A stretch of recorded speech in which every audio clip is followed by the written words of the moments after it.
Taiwanese biking infrastructure sucks, which is unfortunate because there are so many beautiful spots to visit.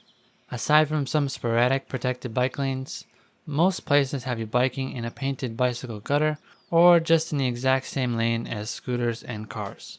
If you are biking to commute, you really need to be thoughtful about the route that you take to and from work.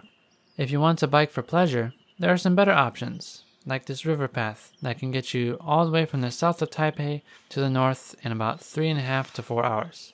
This pathway is completely protected and separated from any scooters or vehicles.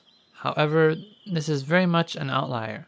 Using this route for commuting does not make much sense unless you are somewhere close to the riverside. Otherwise, within the city, options are very limited. Like I mentioned in my Taipei walking video, infrastructure is typically better around highly trafficked areas, schools, and MRT stations. If you want to take the most direct route to your school or workplace, riding on the safest paths is usually out of the question. This is why I'd probably recommend most people to walk and take the MRT, but we'll leave that topic for a future video. If you do manage to plot a route that is completely off the roadway, you still have to be hyper aware. From avoiding pedestrians, to weaving around MRT exits, and avoiding scooters and cars at intersections or alleyways, it's still not a very enjoyable experience. I think if we did have better, safer bike lanes, using a service like U-Bike would be even more convenient. Even now, U-Bikes get rented and returned constantly. If you look at the map for stations across Taipei, you'll see a flood of locations, and they are still growing. With the implementation of U-Bike 2.0 and the recent e-bike version, more and more stations keep cropping up, making the service ultra convenient and much better for those who don't want to own a bike. It's quite rare to get a bike that isn't properly serviced, and even if you do, you can return it for a different one and report the issue via their app. Service personnel will eventually come to pick up the bike and take it back for repairs. The swapping of bikes happens so frequently that almost every bike you ride will be in tip-top shape. Most destinations that I travel to are within a 30-minute biking radius, so the cost per ride is only 5 NTD. Once at or very close to the final location, I just park the bike at the nearest U-Bike station, tap my card or scan the QR code, and that's it. I've never ridden a bike sharing service in a different country, but I can't imagine the quality, price, and convenience holds a candle to Taiwan's U-Bike.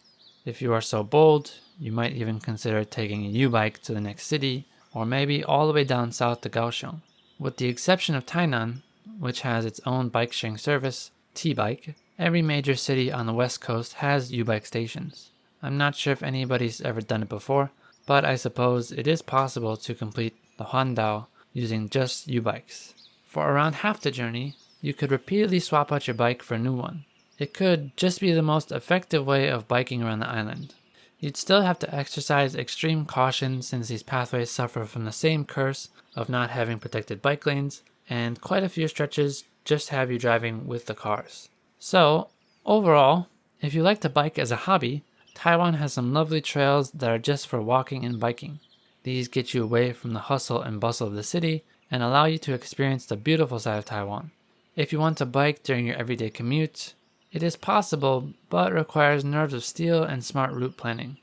Unfortunately, there are so many convenient things about biking in Taiwan, especially with U-Bikes, but the infrastructure can still be drastically improved. I'd love to see more protected bike lanes, better bike storage for commuters, and more respect from drivers towards cyclists. The times I choose to bike are for leisure or on routes that I know are safe. If you're like me, you'd probably be much more obliged to bike if you don't have to worry about unsafe routes and constant interference with cars and scooters.